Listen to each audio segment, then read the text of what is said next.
Come on. Put it in your mouth.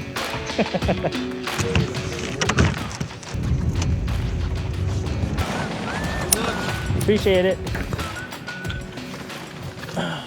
What up, guys? So we just arrived at the lake. I'm getting a little redemption from the last trip that I had. We're gonna spot out some like 20-inch and plus bedded bass to see if they moved up. It's got a cold front that came through, but you know, we got bright sunny conditions, a little less wind than last time during the afternoon, so I'm hoping to find something big. So let's get it.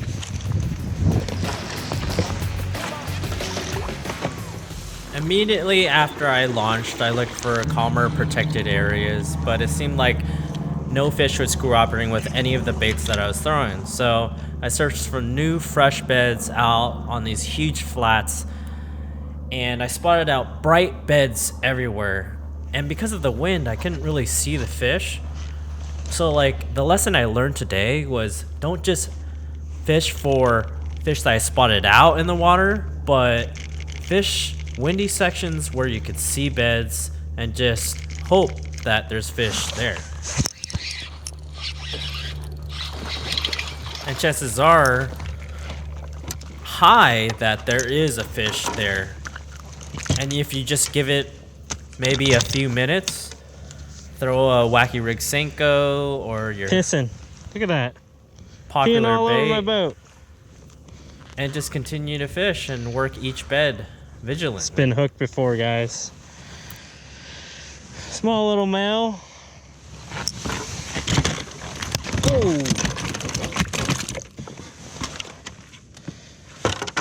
Oh, 14 and a half. Little male. Got something growing in him. I don't know. Oh, it's a tag. Look at that, guys. Tagged fish. He was mad. Little bed out here about 25 yards off the bank. So as I was saying, I was about 25 yards off the bank, and that fish, I just caught it off a bed, but then like 5 yards apart from it was another bed. So I decided to put on another fresh Senko and toss out This did the trick. to the next Little bed wacky rig Senko. and check out what happens. Can't even see him. I'm just dropping down on hot spots.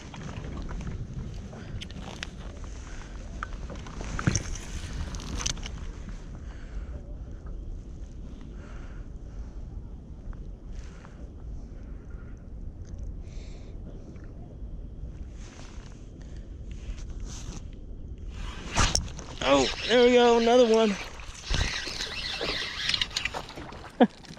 Back-to-back cast, guys. What the heck?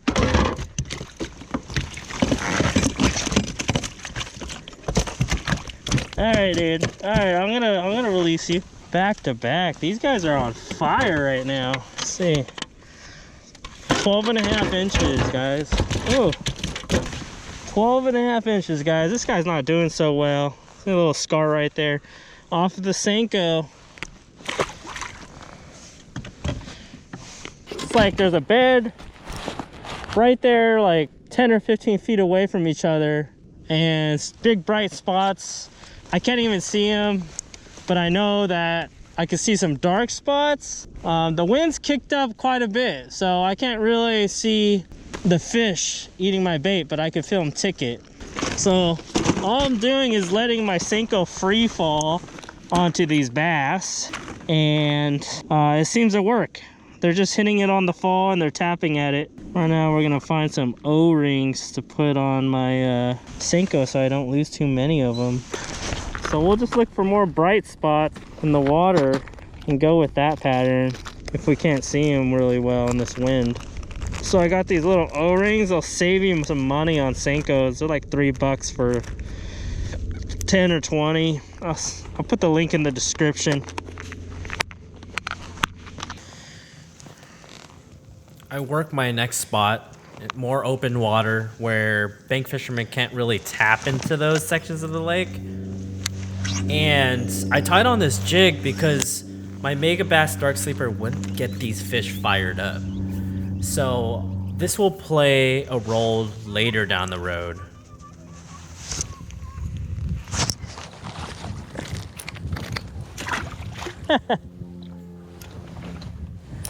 Quick release. So one of my favorite baits is the Mega Bass Dark Sleeper. You guys already know that if you guys fish with me during these tournaments. Mega Bass Dark Sleepers in the haze color pattern just really fires them up.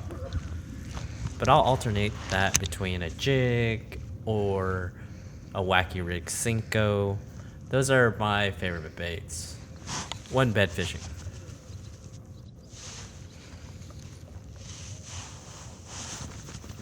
So for bed fishing applications, I recommend heavier line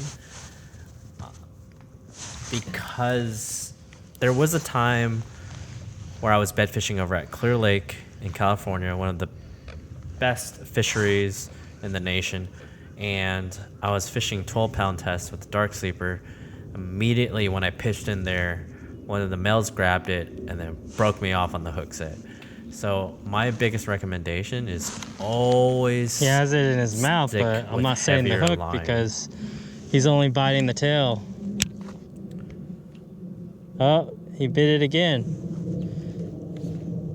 Because when you fish for He's these fired big up. bass on beds, you do not want to break off because that fish could be a fish of a lifetime. Oh, come on. Put it in your mouth. Another tip that I have for you guys, this is a bonus tip, but it's one of the most important tips that I have, is bring your polarized sunglasses and possibly have an extra pair in your car. So that way, if you do forget your sunglasses at home, you always have a pair in your car that you can bring on these important days where you could possibly catch a 10+ pounder on a bed. Or a dink. Like this one.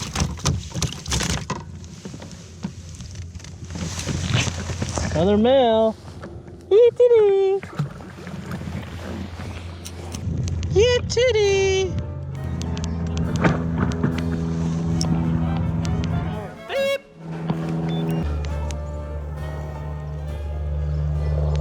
Can you see that, guys?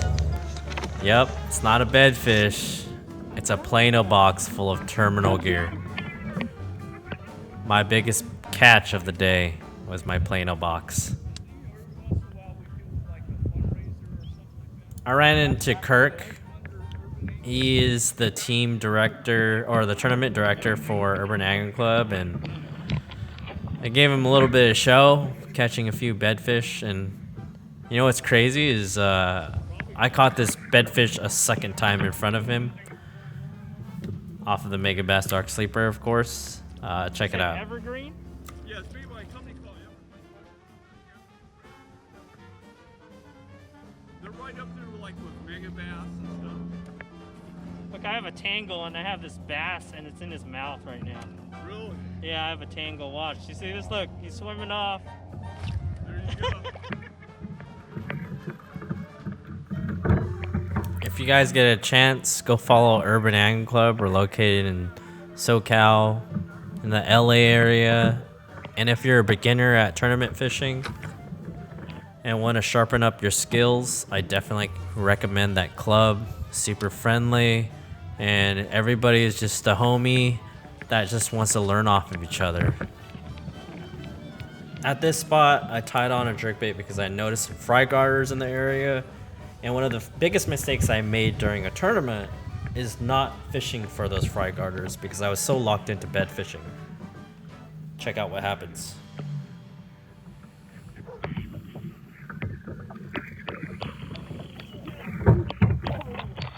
This fish ended up being the biggest fish of the day at 17.25 inches, and he just straight up T-boned that jerkbait.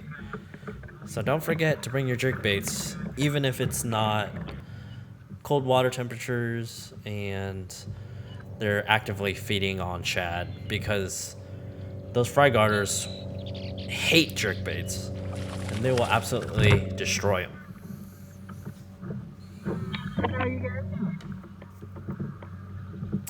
One of the biggest mistakes that anglers make is not disguising themselves, or they sit too close to a bedfish. So one of the things that you can do is either hide yourself or camouflage yourself in submerged timber nearby, or behind some brush, or behind some tules, and really hide so that those fish feel less finicky to actually bite your bait. In this situation, I was fishing a football jig to get this fish fired up because he wasn't behaving the right way or reacting the right way to my swim bait. So I decided to pick up that jig, get him fired up, and then switch back to my swim bait. And that's when he committed on that swim bait. And I gotta just thank that jig for doing that. I believe the jig that I was using was a 3/4 ounce flippin' jig made by Boondock Baits.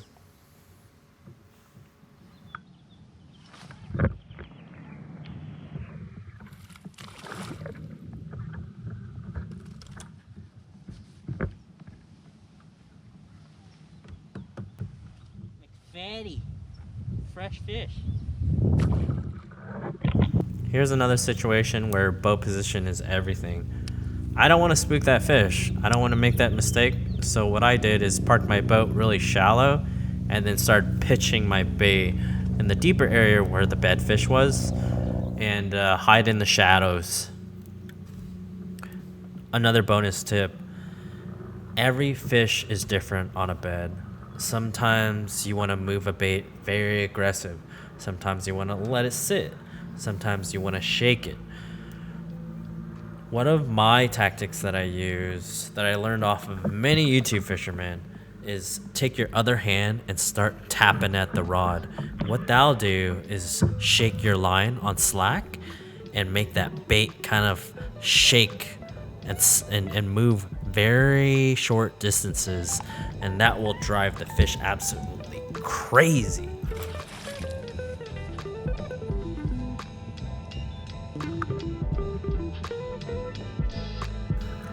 It's a wrap. I hope you guys liked this episode.